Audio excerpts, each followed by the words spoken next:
Hey y'all, it's G time. As promised, I told you I was going to talk about the quote that I posted today, and I'm here. I'm ready. It's G time. It's time to get up, time to get active, time to get it together. Growth takes work, and action is required every day if you want to grow. So, you know why I'm here. I'm here to help you grow, help you elevate, and help you excel.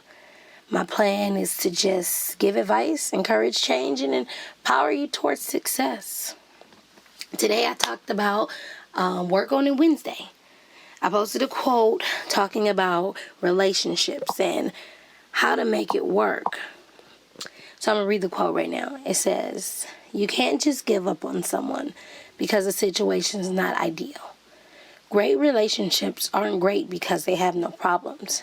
They're great because both people care enough about the other person to find a way to make it work." Perfect. I love this quote. You know, no relationship is ideal. There are plenty of situations that happen, that occur, and it takes time and it takes work to get through it.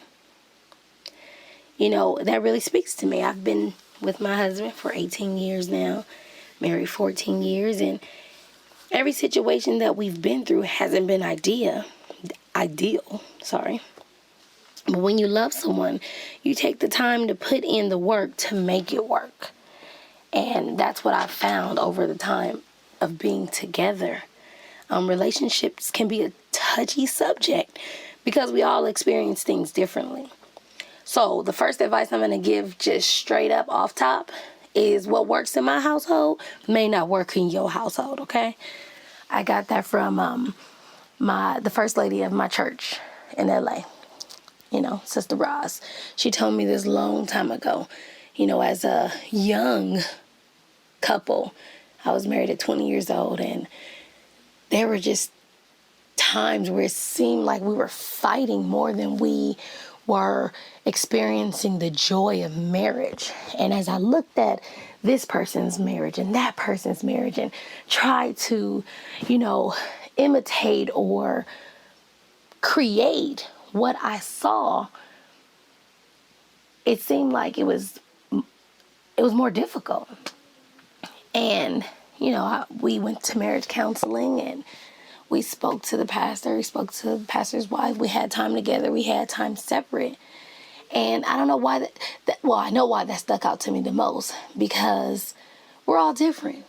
And what I see in somebody else's relationship may not work in my relationship. So I have to find what works for me.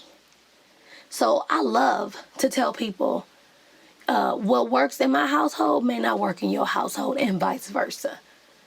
You also have to be very careful on who you get advice from. Not everybody's advice is good advice. Not everybody's advice is good for your relationship. But that takes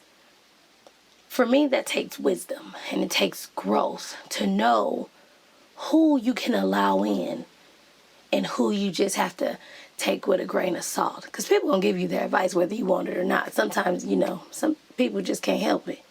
I never asked you for that, but, I love when people say, the Spirit told me to tell you. Okay, let me not go there. I don't want everybody talking. But anyway, again, what works in my household may not work for you in your household.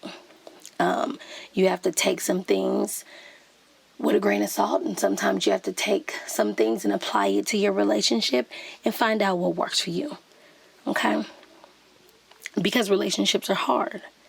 While marriage, to me, is the best thing that has ever happened in my life, it's also one of the hardest things that I've ever had to do.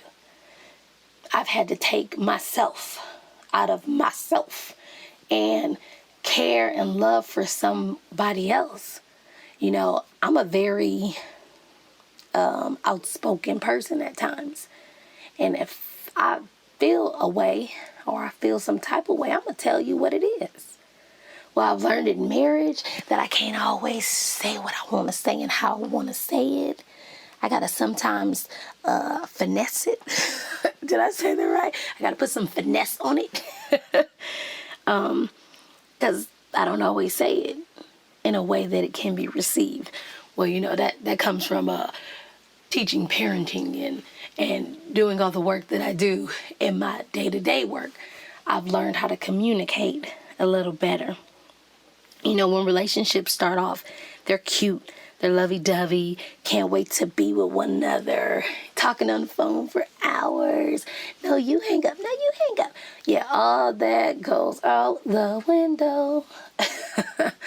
As time goes on and you live together, it's like, oh, you here again. Or maybe that's just my life, I know there's a lot of you out there with these perfect relationships and perfect marriages, and you may not understand anything that I'm talking about, but I guess it's not for you. It's for people like me. So if you like me and you understand what it's like to go through hard times, what it's like to not always like the person that you love, then I guess I'm talking to you.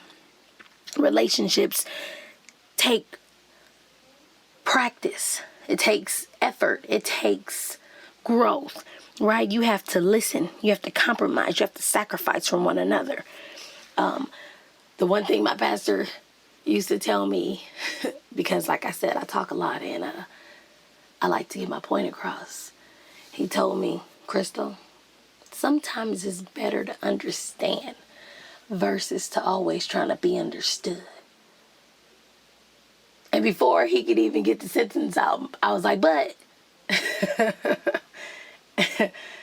oh, to be back there, I listen with filters every time my husband talked. I was already ready to come in with what I thought. Like, soon as he's finished, boom. And it went nowhere. The conversation went absolutely nowhere. There was no solution at the end of the day. It was just two people trying to get their point across. And when you're fighting for that power, it becomes a power struggle. And nobody's listening anymore. Everybody's just trying to prove a point. So over time, it took us coming together and saying, okay, you know what? You're not my enemy. We're here to work on this together. We're here to work together. So how can we work together? Again, it took a lot of tools and techniques to get to I statements and receptive listening and repeating what the other person has said and all of those things. Or never using never and never using always. Things like that. So, like I said, this quote really spoke to me because it says, they're great because both people care enough about the other person to make it work. Obviously, in 18 years, we have had to care about each other to make the relationship work. Anything worth having is worth the work. The same way you put in work at your job, at school, with your kids, with your friends, etc. You have to put that same work into your relationship. As you grow, your relationship should grow. My motto is, a couple that plays together stays together. And I'm not just talking about sex. I'm talking about being playful. There's so much to deal with on the day-to-day, just life in itself. But are you taking time to nurture your relationship? Are you taking time to spend one-on-one time together and talk about, the future? To still talk about your dreams and aspirations, all those things that you used to talk about before you got real deep and heavy into the relationship. Relationships are tough. Relationships don't just continue to grow on their own. It takes both people willing to work on the relationship in order for the relationship to continue to grow over time. I don't know if you've ever been stuck in a rut. I know I have. Where I just found myself stuck. Like, I love you. I know you love me. I don't know if I really like you right now, but I love you.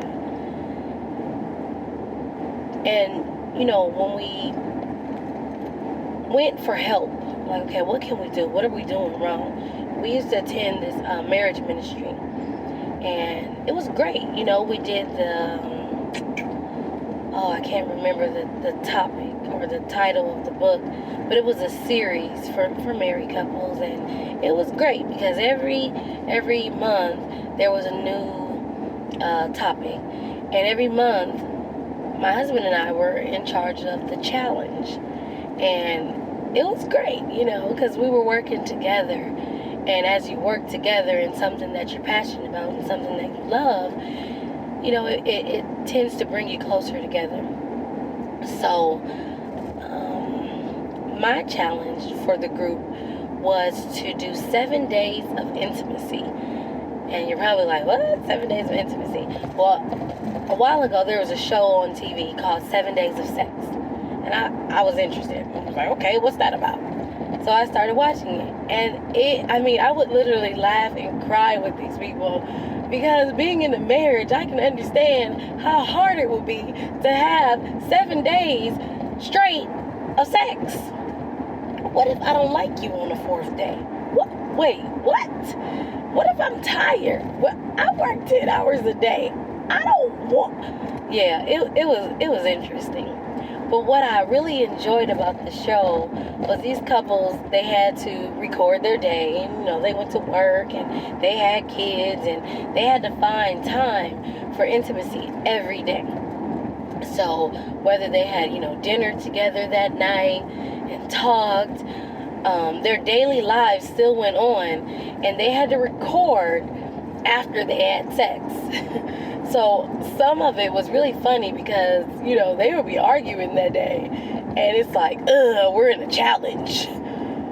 We got to do this. And I can just only imagine, you know, after being married for 14 and a half years, like, come on, because you know we got this challenge going on. Ain't nobody got time for this, so let's just go ahead and do this. I could just see it happening. And it would be so funny to watch these people's expressions or rolling their eyes, like, can't believe that we have to now complete this task after you just got on my nerve today. I totally commend each and every couple who followed through with their 7-day challenge. You know, my husband and I, we tried a couple of times doing this 7-day challenge.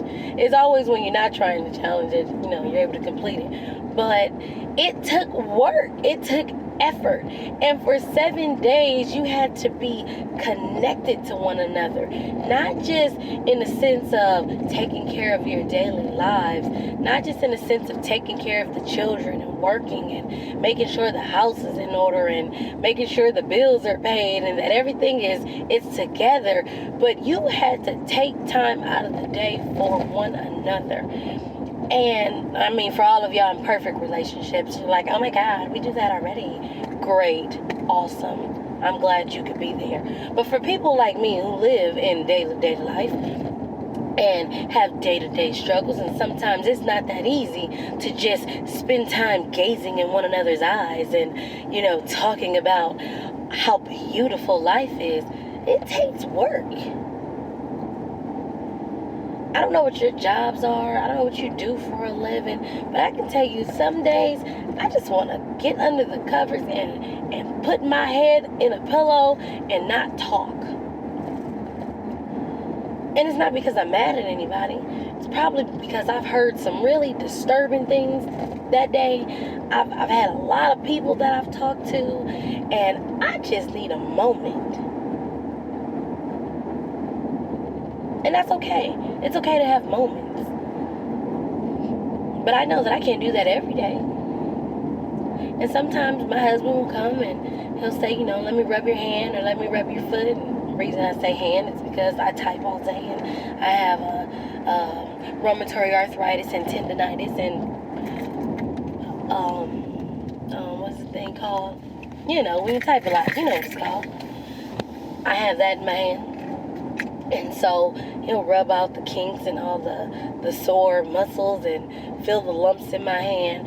And that right there is just intimacy, right? Someone taking time out of the day just to do something special for you. It doesn't have to be extreme, just something. And, as he's rubbing my hand, we usually start talking about things and, what we want to do and where we are in life. And that's intimacy. It doesn't take much to find that connection with somebody you love. But sometimes we're so pissed off and mad that it's hard to want to talk to each other. That's because we're not taking time to grow the relationship. We're getting stuck in that hustle and bustle of day-to-day life, and nobody's taking time to say, hey, I'm here. Hey, I see you.